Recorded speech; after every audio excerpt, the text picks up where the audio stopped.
Hi, I am Bikram Nayak, currently the head of marketing L&T EduTech. L&T EduTech is the new age EduTech platform initiative of Larsen & Toubro. And I am currently today coming with 25 years of experience in the HR domain and just transitioned into a business role, which is the marketing and sales of L&T EduTech. I am part of Global DLC HR and Marketing of Chennai chapter. Today in the DLC talk, I will be speaking about recruiting for diversity from adaptation to transformation. In this topic, I will be going to cover how diversity has gone from being a challenge to an opportunity, and also I will talk about how diversity is not a liability, rather it has come for a profitability in businesses. Also, finally, I will touch upon the unconsciousness bias, which is a hindrance to diversity and recruiting diversity in the field of HR. So let me start with the challenges and how diversity has turned challenges into opportunities with few classic examples. The industry from where I come from has both core engineering and also the IT and technology part. When I talk about core engineering, today if you go to any college and all, you don't see the civil engineers or the mechanical engineers showing interest to come into the industry. And when you talk about at a micro level, the intake of female or girl students in civil and mechanical field, the numbers are even lesser. If we deep dive and see what are the causes why these students are not opting for civil or mechanical engineering, we will find out there are organizations or employers, they don't prefer women into this kind of organizations in civil engineering or mechanical engineering discipline, because there are many factors which might be affecting the enrollment of female students in civil and mechanical engineering. Maybe it is so hard, maybe it is something at the outside of the AC/PC environment or in an office environment, whereas the reality is different. Today the technology is changing in a big way, and technology is aiding civil mechanical engineers agnostic of any gender or any kind of diverse people who can come and do the work. With this kind of example, I'll tell you organizations have started adopting technology through which they can take this challenge of not getting female engineers in field or in factory or in projects, and we can attract people in that particular domain. Today there is a surge of people who are going to IT industries. They feel that is a very comfortable, very service oriented job, not much of kind of hardship around that. That is why there is a kind of a disinterest in these areas. So there is a lack of talent in civil, mechanical, electrical and the core engineering segment. And to fill that gap, the opportunities come from the students, female and other, even gender people also should come into that kind of thing. So organizations should start hiring or encourage how to attract and create an environment where they can accept LGBTQ, they can accept more women in this core engineering. I'll give you a classic example.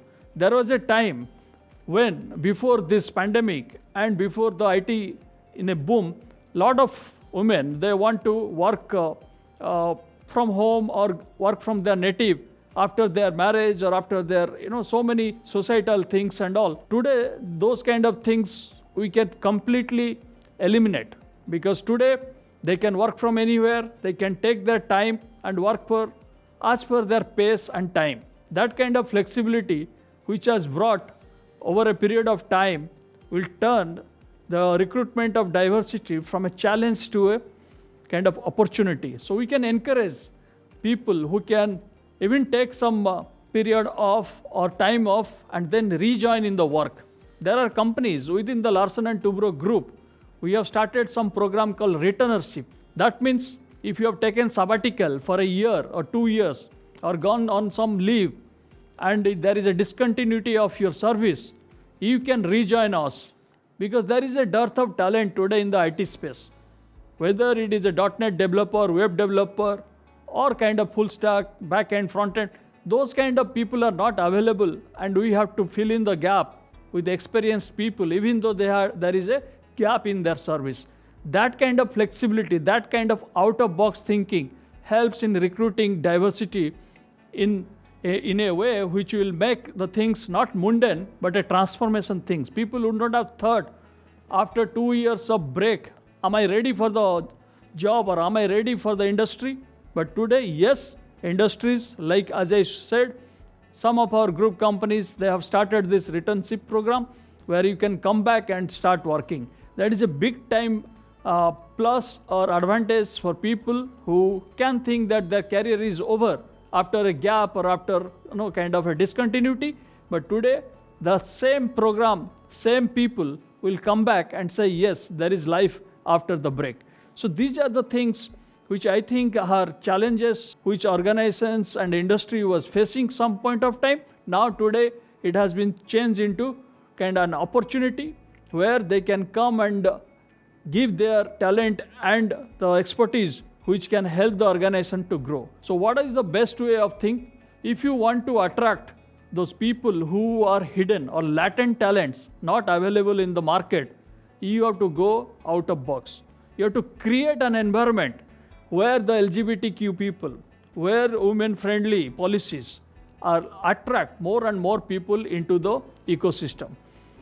I'll give a classic example. There was a time when a lot of LGBTQ people were very reluctant of telling their sexual preference and what they really are. Today, organizations have come with open policies, and it has to start from the top. The management should create an environment where people are very open and tell that this is me and this is the actual me, what I bring to work and what I am outside of work also.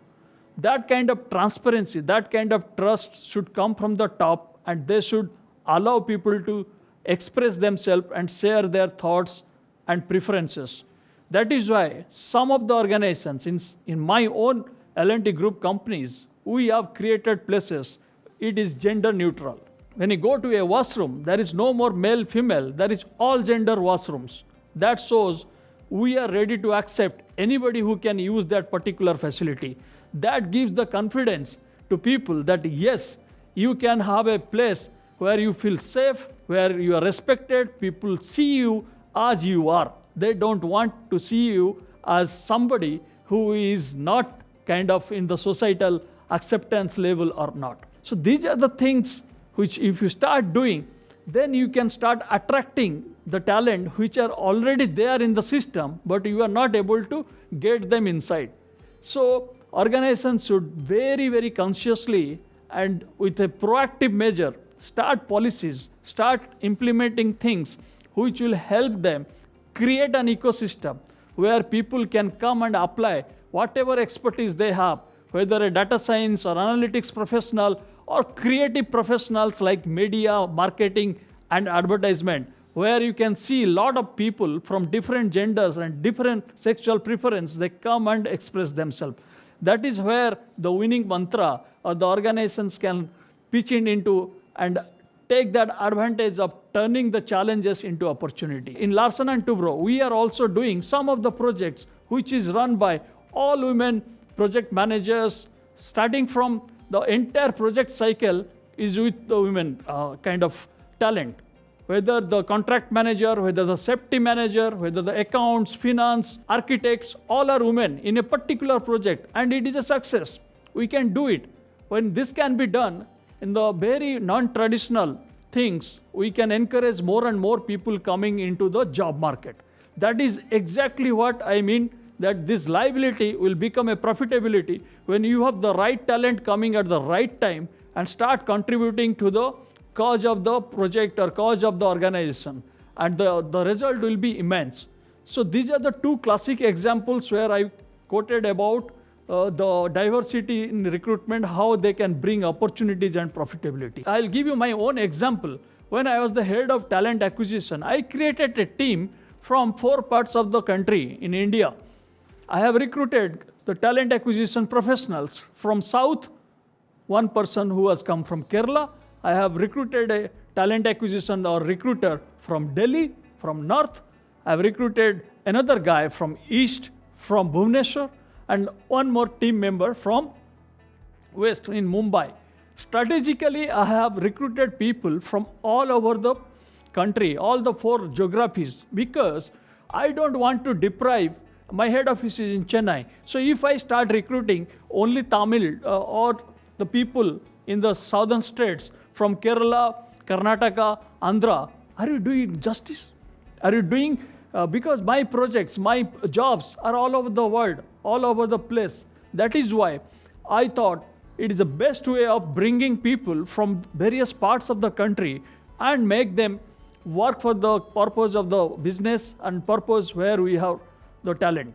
I'll give you another example. We talk about IITs. When I talk about engineering and management, same way. If you say IIMs, IIM Kolkata is good for finance. There is a good finance and marketing guy who is available in Kolkata. If you go to Ahmedabad, they are better in some subjects like general management and all. When you get people from those kind of places, that means your full cycle is complete, your basket is full. That is exactly I have replicated in many of our cases. And last thing I will tell about the artificial intelligence, how it can curtail the unconscious bias from recruiting diversity kind of thing. When we give to the machine that you sort the filter, the CVs and all, they first see the gender, male, female. And when the job is required, for a factory kind of thing, all the female CVs get automatically eliminated. That is not a healthy thing. So what we have done, we have taken out the male, female out of the things, because today we are giving the opportunities in the factory how to work in a female or any other gender and give the facilities, because we are not getting people. So we cannot discriminate that male or female CVs from the starting screening process. We have made our machinal algorithms in such a way there is no difference between that. There are many leadership forums in the world which come and which go, leaving any imprint in the people's lives and all. DLC is one of the such forums which has created a lot of experience for people, where people have expressed themselves with lot of trust, transparency and openness. This is a platform which has changed many leaders' kind of lifestyle and their thought process, which has created the level up by other professionals. By seeing and interacting with leaders across the globe, you just raise the bar, and the bar every day goes higher and higher. This is a platform which will encourage more and more people to come inside and express themselves and share their thoughts on various aspects of life, whether business, whether sports, whether any community related things. This is a wonderful platform where you can get all those things at one plate. This is going to be sustainable, and this is going to have a well-governed leader who is running this in the form of Jimmy Mistry. So I wish all the DLC club members all the very best, and take this forum forward and take it to the next level. Thank you so much, audience. Looking forward to meet you again. Have a great day.